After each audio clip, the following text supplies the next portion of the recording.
హైదరాబాద్లో సీఎం రేవంత్ రెడ్డి మాట్లాడుతున్నారు. లైవ్ లో చూద్దాం. ఈ ప్రాంతం నుంచి ఈ ప్రజల కోసం కొట్లాడిన చరిత్ర ఈ కరీంనగర్ జిల్లాకు ఉంది. ఆనాడు తెలంగాణ రాష్ట్ర సాధనలో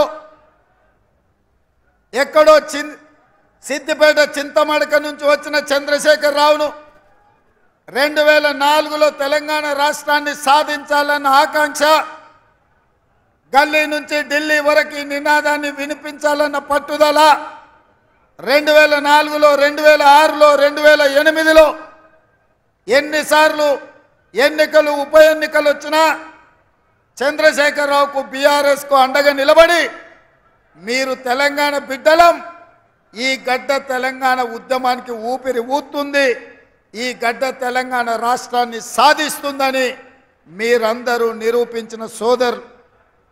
ఏ సోదరులైతే తెలంగాణ రాష్ట్ర సాధనలో చాలా కీలక భూమిక పోషించిండ్రో 2009లో చంద్రశేఖరరావు గారు ఈ కరీంనగర్ ప్రజలకిచ్చిన హామీలను అమలు చేయకపోవడము, ఈ ప్రాంత రాజకీయాలలో ఆర్థికపరమైన ఆలోచనతోటి ఈ ప్రాంతాన్ని నిర్లక్ష్యం చేస్తే ఆనాడు చంద్రశేఖరరావు కరీంనగర్ వదిలి మహబూబ్ నగర్ పార్లమెంటు మా ప్రాంతానికి వలస వస్తే కూడా మేమేం ఆలోచన చేయలే. తెలంగాణ రాష్ట్రం రావాలి అంటే పాలమూరు గడ్డ మీద తెలంగాణ నినాదం వినిపించాలి అని ఆనాడు మేము కూడా చంద్రశేఖరరావుని గెలిపించినాం. ఇటు కరీంనగర్ జిల్లా అయినా అటు పాలమూరు గడ్డ అయినా చంద్రశేఖరరావు చేతుల్లో బందీ అయి తెలంగాణ ప్రజలకు అన్యాయం చేస్తుంటే ఈ కరీంనగర్ జిల్లా నుంచి మొదలు పెడితే పాలమూరు గడ్డ మీద 3 రంగుల కాంగ్రెస్ జెండాను ఎగరేసి ఈ తెలంగాణ రాష్ట్రంలో మొన్న జరిగిన డిసెంబర్ ఎన్నికల్లో సోనియమ్మ నాయకత్వంలో ఇందిరమ్మ రాజ్యాన్ని, ప్రజా పాలనను మీరు తీసుకొచ్చారు. మొన్న జరిగిన ఎన్నికలు డిసెంబర్లో వచ్చిన ఫలితాలు సెమీఫైనల్స్ మాత్రమే. సెమీఫైనల్స్లో చంద్రశేఖరరావును చిత్తుగా ఓడించి ఇందిరమ్మ రాజ్యాన్ని తెచ్చినందుకు మిమ్మల్ని అభినందిస్తున్నా. మరి ఇవాళ మిమ్మల్ని అడుగుతున్న మిత్రులారా, సెమీఫైనల్స్లో చంద్రశేఖరరావును చిత్తుగా ఓడించిన మీరు ఇవాళ ఫైనల్స్కి వచ్చినాం. ఈ ఫైనల్స్లో ఈ తెలంగాణ పౌరుషాన్ని గుజరాత్కు తెలిసే విధంగా బీజేపీ వాళ్ళు సూరత్కు పారిపోయే విధంగా ఇవాళ తీర్పు ఇవ్వాల్సిన అవసరం ఉన్నది. ఈ ఫైనల్స్లో బీజేపీ నరేంద్ర మోడీని ఓడించాల్సిన బాధ్యత ప్రతి ఒక్క కాంగ్రెస్ పార్టీ కార్యకర్త మీద, 4 కోట్ల తెలంగాణ ప్రజల మీద ఉన్నది. ఎందుకంటే 10 సంవత్సరాలు ప్రధానమంత్రిగా ఉన్న నరేంద్ర మోడీ ఈ తెలంగాణ రాష్ట్రానికి ఇచ్చింది లేదు, బండి సంజయ్ కరీంనగర్ జిల్లాకు తెచ్చింది లేదు. ఇవాళ ఈ వేదిక మీద నుంచి తెలంగాణ సమాజానికి నేను గుర్తు చేయదలుచుకున్నా, ఆనాడు పునర్విభజన చట్టంలో ఈ తెలంగాణ రాష్ట్రానికి బయ్యారం ఉక్కు కర్మాగారాన్ని, కాచిపేట రైల్వే కోచ్ ఫ్యాక్టరీని, 4000 మెగావాట్ల విద్యుత్ ఉత్పత్తి ఎన్టీపీసీ నుంచి మనకి ఇవ్వాలని, ఐటీఐఆర్ కారిడార్ ఇవ్వాలని, గిరిజన యూనివర్సిటీ ఇవ్వాలని, ఐఐఎం ఇవ్వాలని, ఐఐటి ఇవ్వాలని, పాలమూరు రంగారెడ్డి ఎత్తిపోతల సాగునీటి ప్రాజెక్టును జాతీయ ప్రాజెక్టుగా ప్రకటించాలని 2014లో సోనియా గాంధీ గారు, మన్మోహన్ సింగ్ గారు తెలంగాణకి ఇచ్చారు. ఇవేవి చేయలే. ఇవి చేయకపోను పార్లమెంటులో జరిగిన చర్చల సందర్భంగా ఈ దేశ ప్రధానమంత్రి పార్లమెంటరీ వ్యవస్థలను అవమానించే విధంగా పార్లమెంటు తలుపులు మూసి తెలంగాణ బిల్లును ఆమోదించారు. కాంగ్రెస్ పార్టీ సోనియా గాంధీ తల్లిని చంపి బిడ్డను బతికించారు.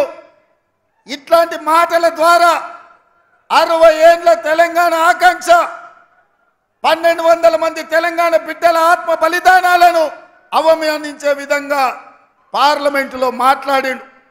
నేను ఇవాళ అడుగుతున్న బండి సంజయ్ని, గతంలో నువ్వే ఎంపీగా ఉన్నావు కదా, నరేంద్ర మోడీ గారి మాటలు మాట్లాడినప్పుడు నువ్వు పార్లమెంటులోనే ఉన్నావు కదా, తెలంగాణ తల్లిని అవమానిస్తుంటే, తెలంగాణ రాష్ట్ర ఏర్పాటు ప్రక్రియను తప్పుపడుతుంటే ఎందుకు మౌనంగా ఉన్నావు బండి సంజయ్? తెలంగాణను అవమానించినందుకు ఇవాళ నీకు కరీంనగర్లో ఓట్లు వేయాలనా? ఇవాళ ఈ తెలంగాణ రాష్ట్రానికి నరేంద్ర మోడీ ప్రధానమంత్రిగా 10 ఏళ్ళు, పార్లమెంటు సభ్యుడిగా 5 ఏళ్ళు నువ్వేం తీసుకొచ్చినావో ఈ ప్రజలకు సమాధానం చెప్పు. ఆనాడు అయ్యో పాపం పేదోళ్ళ బిడ్డ గుండో అరగుండో ఏదో ఒక గుండు గెలవని కదా అని ఈ తెలంగాణ ప్రజలు నీకు ఓటేసిండ్రు. మరి ఈ 5 ఏళ్లల్లా నిజామాబాద్లో గుండు కానీ, కరీంనగర్లో ఉన్న అరగుండు కానీ ఇవాళ తెలంగాణ రాష్ట్రానికి ఇచ్చింది లేదు, తెలంగాణ రాష్ట్రానికి తెచ్చింది లేదు. నరేంద్ర మోడీ గారు జాతీయ ప్రాజెక్ట్ ఇవ్వలేదు, నరేంద్ర మోడీ గారు ఐటీఐఆర్ కారిడార్ ఇవ్వలేదు. ఇవాళ ఈ తెలంగాణ రాష్ట్రానికి నరేంద్ర మోడీ భారతీయ జనతా పార్టీ ఇచ్చింది ఏంటంటే గాడిద గుడ్డి ఇచ్చిండ్రు.